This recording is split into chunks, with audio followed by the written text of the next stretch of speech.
유년 시절 단 한 권의 책만 읽힌다면 어떤 책을 읽힐까? 안녕하세요. 세상 모든 지식을 책으로 배우는 남자 박 작가입니다. 오늘은 박 작가의 독서법입니다.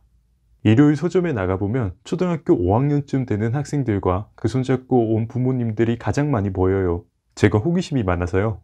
큰 서점에 가면 꼭 지나가는 사람들 손에 들린 책을 한 번씩 슥 쳐다보는 습관이 있어요. 다른 사람들은 어떤 책을 읽을까 궁금하잖아요. 대개 40대 어머님들 손에 많이 들려있는 책들은 에세이나 또는 쉬운 언어로 쓰인 시집들이 굉장히 많아요. 반면에 아이들 손에 들려있는 책은 정말 제각각이라는 점에서 좀 놀라워요. Y 시리즈 같은 교육 만화책을 고른 친구도 있고, 그것보다 좀 덜 교육적이지만 메이플 스토리 같은 주인공들이 나와서 모험을 하는 책들도 굉장히 많이 읽더라고요. 딱 그 또래 친구들을 위해서 만들어진 책이잖아요.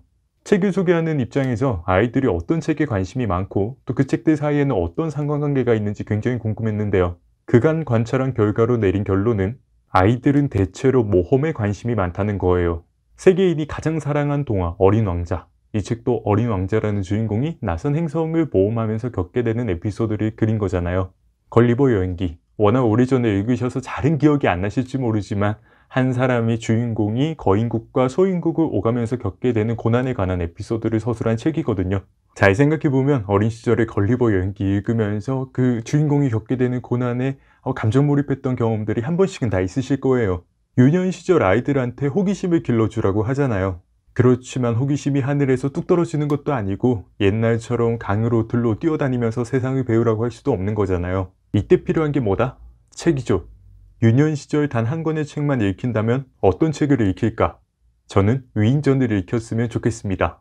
위인전은 현실판 걸리버 여행기라고 할 수 있어요.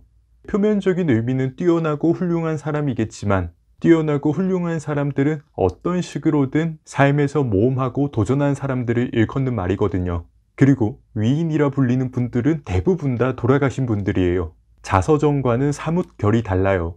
자서전은 대부분 살아있는 사람들이 자신의 업적을 기리기 위해 쓰는 글이거든요. 그래서 문학 작가들이 아르바이트로 대필하는 경우도 굉장히 많고요. 무엇보다 아직 세상이 잘 보일 필요가 있는 사람들인지라 어쩔 수 없이 과장되는 부분들도 있다는 거예요.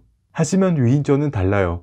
이미 돌아가신 분들이고 더 이상 세상이 잘 보여야 될 필요가 없는 분들이거든요. 그래서 업적 위주의 팩트 서술이 주를 이루어요. 제가 추천드리고 싶은 분은 벤저민 프랭클린입니다. 이분은 어려운 가정 환경에서 태어나 자수성가한 어떤 미국의 근면 성실함의 상징과 같은 분이거든요.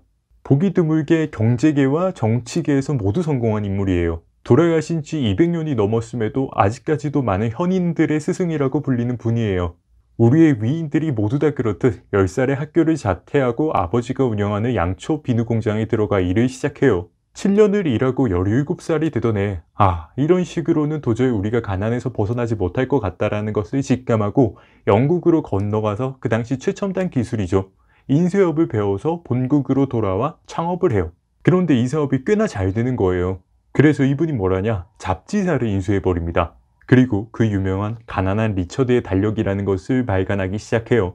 당시에 달력이 귀하기도 했지만 그 달력 밑에 조그마한 글씨로 벤저민 프랭클린이 자신의 인생 명언을 새겨 넣어요. 그것이 선풍적인 인기를 끌게 되면서 아직까지도 가난한 리처드의 달력이라는 주제로 그 명언들이 책으로 출간돼서 나오고 있어요. 프랭클린은 제가 다음에 한번 다시 영상에서 다뤄드릴게요.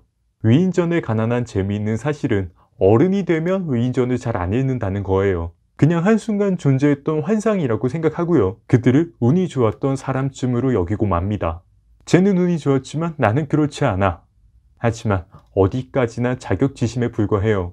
설령 정말 그들이 운이 좋았다고 해도 그들의 삶을 훔쳐봄으로써 우리가 배울 수 있는 점은 반드시 있거든요. 반면에 아이들은 아직 순수한 존재잖아요. 위인전을 읽으면 그 사실 그대로 받아들일 수 있는 순수함이 있단 말이에요.